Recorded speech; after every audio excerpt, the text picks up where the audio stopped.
Okay, so we've talked about sets and how sets can overlap and how you can belong to two sets at once. Like one person can be a woman and a hockey player and a mother. Those are three different sets, but it's possible for you to belong to more than one of them at a time. And we have a way of drawing these using something called Venn diagrams or Euler diagrams, where you draw a circle to represent each set. And if you're in the circle, that means you're a member of that set. If you're outside the circle, that means you're not. So here we've got two different sets, and when you draw two sets, you draw them so that there's a section where they overlap. Now,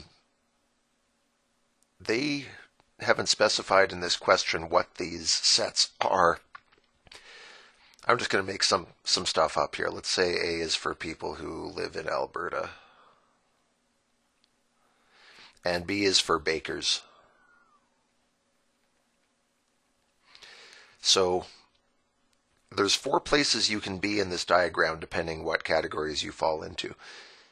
If you live in Alberta, you're going to be somewhere in this circle. If you're a baker, then you're in this circle someplace. You could be in both at once. If you live in Alberta and you're a baker, then you're going to be in this section here. If you live in Alberta but you don't bake, then you're over here. If you're a baker but you live in New Zealand, then you're over here. And some people are neither. If you're not a baker and you don't live in Alberta, then you're outside both circles in this space. And so we can describe people who are members of one or both or neither of these sets just by where we place them. You could write your name out here, or you can write the number of people who are in this group in the appropriate space, and we can analyze sets that way. For now, they're just getting us used to where to mark things. We're not doing any math yet. So the intersection of two sets, i.e. set A and B, this would be like A upside down U and B, and I've been telling you to think of this like an and symbol. If you're in circle A and circle B, then you've got to be in here. Those are the people who are Albertans and also bakers. The union of the two sets, meaning A or B, would be, all right, if you live in Alberta, then we're counting you. So that's all these people. And if you're a baker from anywhere, then we're counting you as well.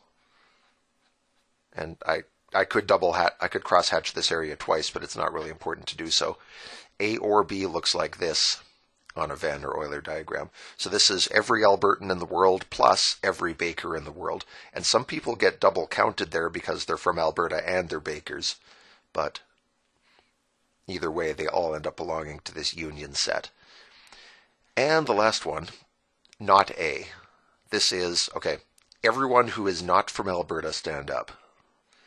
That would mean everybody outside the Alberta set. So we get all of this. I'm not done. If you're thinking I'm doing this wrong, don't worry, I'm not finished. It's also this. These are all the people who are bakers but have nothing to do with Alberta in this case, so they get counted as well. Can't count these people because they're inside the Alberta circle. They're also in the baker circle, but that's not what we care about right now. We're just avoiding all the people from Alberta. So the set of not A means the set of all non-Albertans. There it is.